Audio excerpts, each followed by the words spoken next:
oh Dios. Y como no, este precioso tema también, tú me llamaste. Michita, somos escogidos, apartadas, llamados para servir a Dios.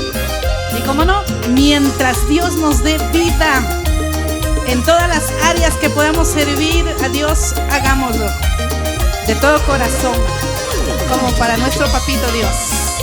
Muchos saludos a todos los ministerios que nos están mirando también.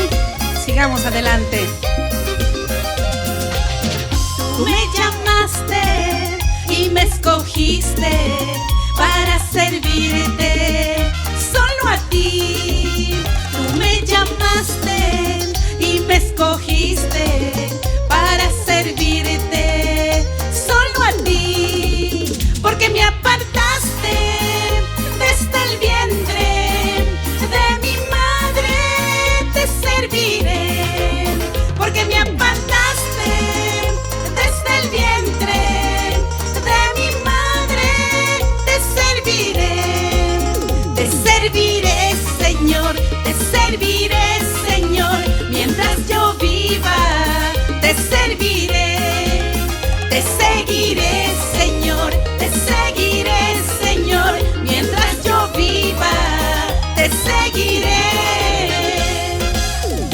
Sigamos adelante, Pastor Francisco, con pruebas y luchas, ¿verdad? Pero ahí estamos, porque hemos confiado en Dios y Él ha sido fiel. Así es que nunca debemos rendirnos, como el tema que cantó Michita, ¿verdad?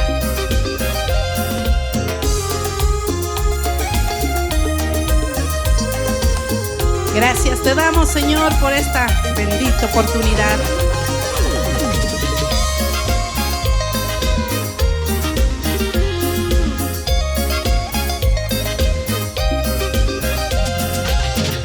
Tienes planes maravillosos y perfectos para mí. Tú tienes planes maravillosos y perfectos para mí, porque me apartaste desde el vientre de mi madre, te serviré, porque me apartaste desde el vientre de mi madre,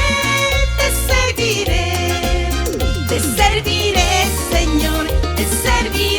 Señor, mientras yo viva, te serviré, te seguiré,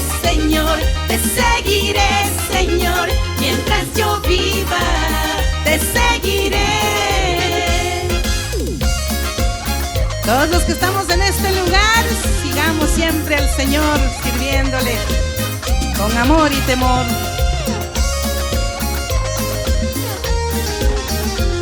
Felicitaciones a Luis Linaje escogido. Te serviré, Señor,